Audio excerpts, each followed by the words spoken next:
Kelompok kami akan membacakan cerpen yang berjudul Linglung karya Suharsono. Sebelum itu, perkenalan terlebih dahulu ya. Nama saya Kalista Salma Hafida dari kelas 9C nomor absen 8. Dan perkenalkan, nama saya Arista Bagusananda nomor absen 6 dari kelas 9C.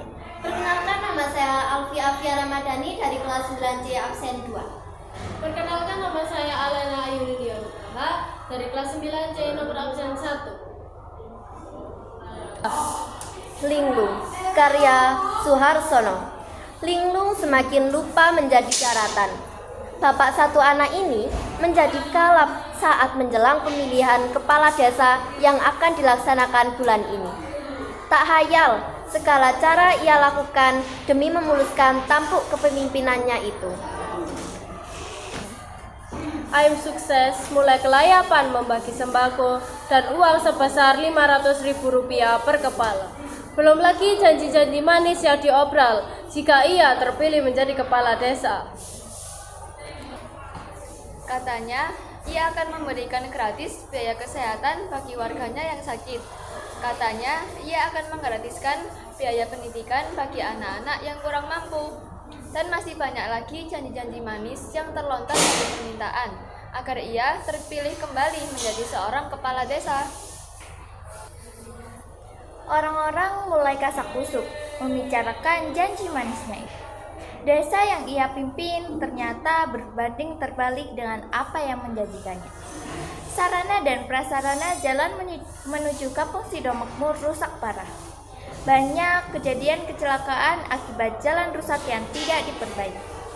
Padahal dana desa sudah digelontorkan pemerintah pusat untuk membangun struktur jalan. Lampu penerang jalan pun dibiarkan mati tanpa ada perbaikan dari aparat desa. Bangunan sekolah rusak dibiarkan begitu saja. Puluhan siswa terancam keselamatannya. Belum lagi genting bocor yang mengharuskan siswa terhambat belajarnya ketika musim hujan. Hal-hal ganjil inilah yang menjadikan Jarot menjadi naik pitam. Ia bersama sebagian warga desa pernah memasukkan anggaran dana desa yang seharusnya digunakan untuk pembangunan ke kantor kepala desa. Malah ia sasaran menjadi kemarahan dan umpatan sumpah serapah Linglung. Jarot bersama sebagian warga akhirnya pulang dengan tangan hampa. Ia tak mampu membendung ambisi kepala desanya untuk memenuhi kebutuhan diri dan keluarganya dengan uang haram. Matahari terlihat malas saat berangkat dari peraduannya. Cahayanya tak lagi memancarkan sinar keemasan di pucuk-pucuk pohon pisang. Burung-burung yang biasanya ramai menyambut pagi kini nyaris tak terdengar cericitnya. Desa yang diapit oleh dua sungai besar itu tak diubahnya akan ditenggelamkan oleh ambisi kepala desa yang haus akan kekuasaan tersebut. Untuk membendung ambisi tersebut, sudah ada dua kandidat yang siap maju dalam perhelatan akbar ini. Ia adalah Jatmiko dan Suyatno.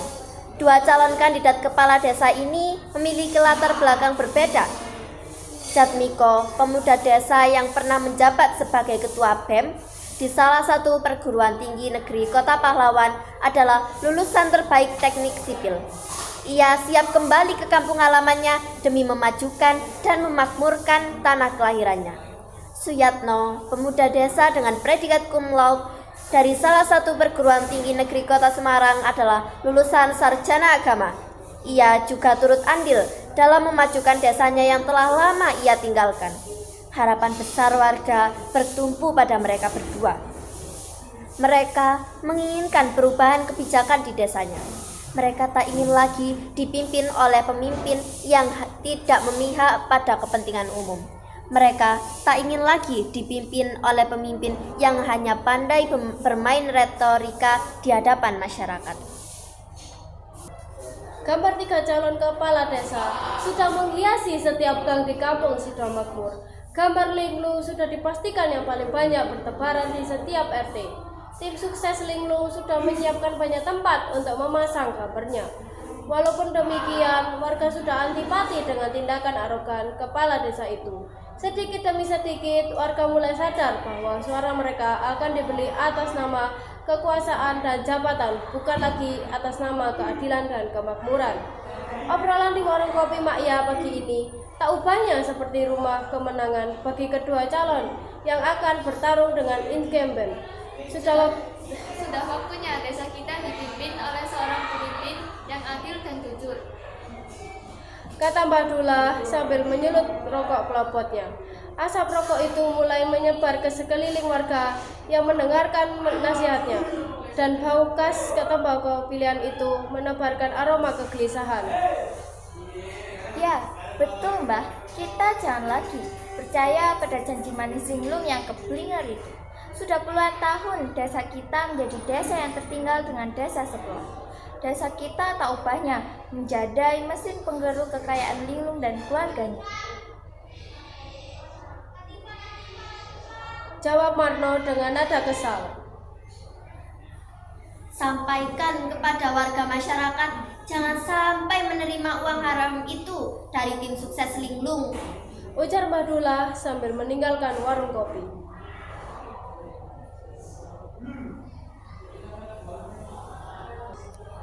Siang itu, jalanan mulai ramai dipenuhi kendaraan yang lalu lalang menuju ke kantor kepala desa. Warga sudah banyak berkumpul untuk mendengarkan visi misi ketiga calon kepala desa tersebut. Tampak linglung dengan memakai setelan jas hitam dan dasi warna hitam serta sokok hitam duduk berdampingan dengan Jatmiko dan Suyatno. Sedangkan Jatmiko memakai seragam batik yang bercorak daun pisang sebagai ciri khas desa Sidomakmur. Tak mau kalah dari pakaian kandidat yang ada, Suyatno memakai baju koko muslim sebagai identitas kelompok religi. Mereka bergantian menyampaikan visi dan misinya dengan tegas dan berapi-api.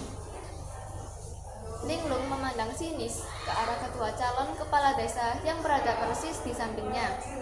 Ia yakin bahwa ketua calon tersebut akan tumbang melawannya. Ia yakin akan mendapatkan suara terbanyak dari warganya. Tak berselang lama, Linglung bergerak menuju podium yang telah disiapkan panitia. Dalam orasinya, ia berjanji akan memajukan dan mensejahterakan warga desa Sidomakmur. Ia berjanji akan membangun sarana dan prasarana jalan desa agar dapat memudahkan transportasi dalam meningkatkan perekonomian warganya. Omong kosong. Ujar Jarod di tengah kerumunan warga saat mendengarkan orasi tersebut. Tak ada tepuk tangan yang menandai berakhirnya pidato itu. Hanya sebagian kecil yang nyaris terdengar melalui tim suksesnya saja. Panitia pemilihan kepala desa kemudian mempersilahkan Jatmiko untuk menyampaikan orasinya ke mimbar kehormatan.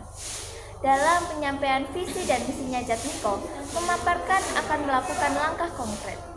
Di antaranya, ia akan menggunakan dana desa dan dana swadaya masyarakat dengan jujur dan adil demi kemakmuran dan kesejahteraan warga.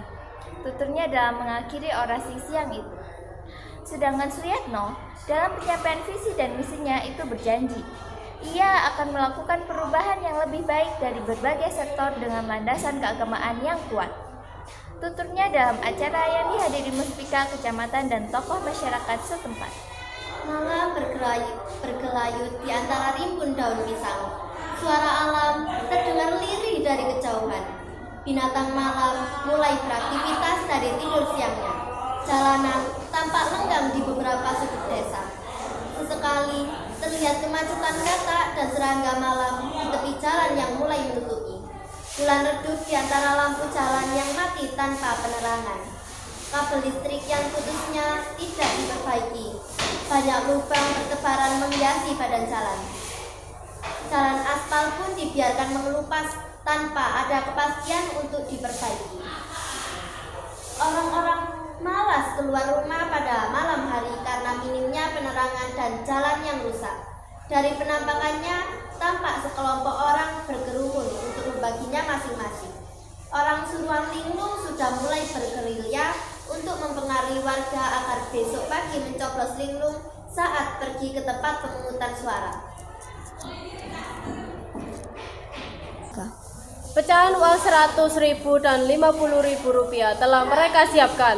Satu persatu mereka bergerak dari satu pintu ke pintu rumah warga untuk mengiming-iming sejumlah uang. Pada saat membagi uang tersebut, banyak pintu warga yang tertutup rapat. Mereka tampak patuh dengan ucapan tetua adat desa karena tidak menerima uang sogokan dari linglung lagi. Jika itu dilakukan akan merusak tata nilai warga yang telah dijunjung bersama dalam persoalan memilih kepemimpinan. Bagi pemimpin, mereka adalah mereka yang harus dapat dijadikan panutan atau suri tauladan dalam mengaktualisasi nilai-nilai agama dan moralitas dalam kehidupannya, dengan selalu memiliki keluhuran hati dan jiwa, rendah hati, jujur, tidak suka segala bentuk spesifik dan kekerasan, pemaaf, dan penuh kasih sayang. Ujar tetua adat yang pernah menasehati mereka saat di warung kopi Makyah tempo dulu. Malam beringsut mengemasi bayang-bayang. Bulan berwajah pucat saat cahaya merah dari ufuk timur mulai muncul.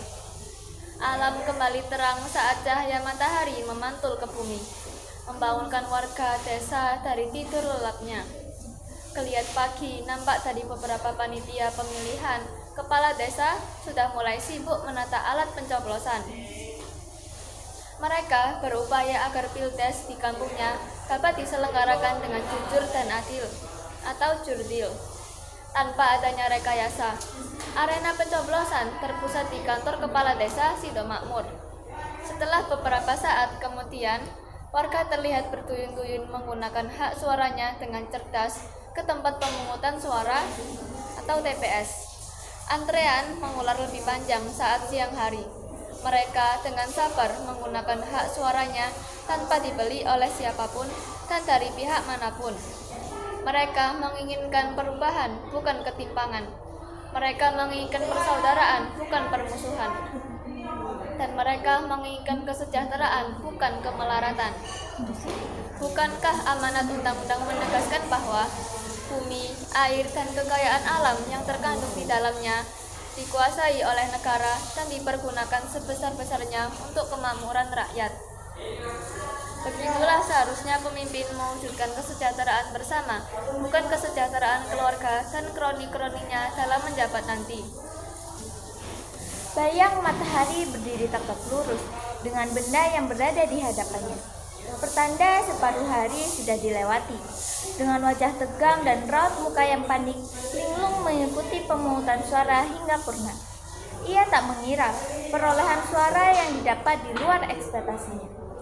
Pikirannya kalut saat memandang papan perolehan suara tersebut. Terlintas dalam ingatannya dana yang dikucurkan untuk kemenangan pildes tak main-main, hampir 1 miliar lebih yang diberikan ke tim suksesnya. Kemanakah suara tersebut? Ujarnya dalam hati, hingga mengelapkan pikiran dan mata batinnya. Suara-suara misterius itu selalu berkecamuk di bawah alam sadarnya. Suara-suara itu berdesak keras, menghantam sampai ke ubun-ubun kepalanya. Kemana suara-suara itu? Kemana uang-uangku? Kemana? Sambil berteriak histeris dan merobohkan papan pemungutan suara. Matanya merah saga, siap membakar mereka yang berani menghalang-halangi. Suasana pemungutan suara berubah menjadi carut-marut. Orang-orang berhamburan keluar untuk menghindari amukan linglung. Beberapa tim keamanan dari Polsek dan Hansip berupaya mengendalikan suasana. Amukan linglung semakin menjadi-jadi saat diamankan. Beberapa kursi berhamburan ke udara karena ulahnya. Matanya memerah memandang tim suksesnya yang telah berkhianat. Ia melompati beberapa kursi dan mengejar tim suksesnya sampai di tengah jalan. Suasana semakin tidak menentu. Orang-orang kembali berlarian untuk menyelamatkan diri dari amukannya. Linglung benar-benar kalap. Ia tak mampu mengendalikan dirinya. Ia tak mengenali siapa dirinya. Ia benar-benar linglung atas ambisi jabatan dan kekuasaan yang dikejarnya. Tak berapa lama tubuhnya sempoyongan dan jatuh terjerembab di jalan yang penuh lubang.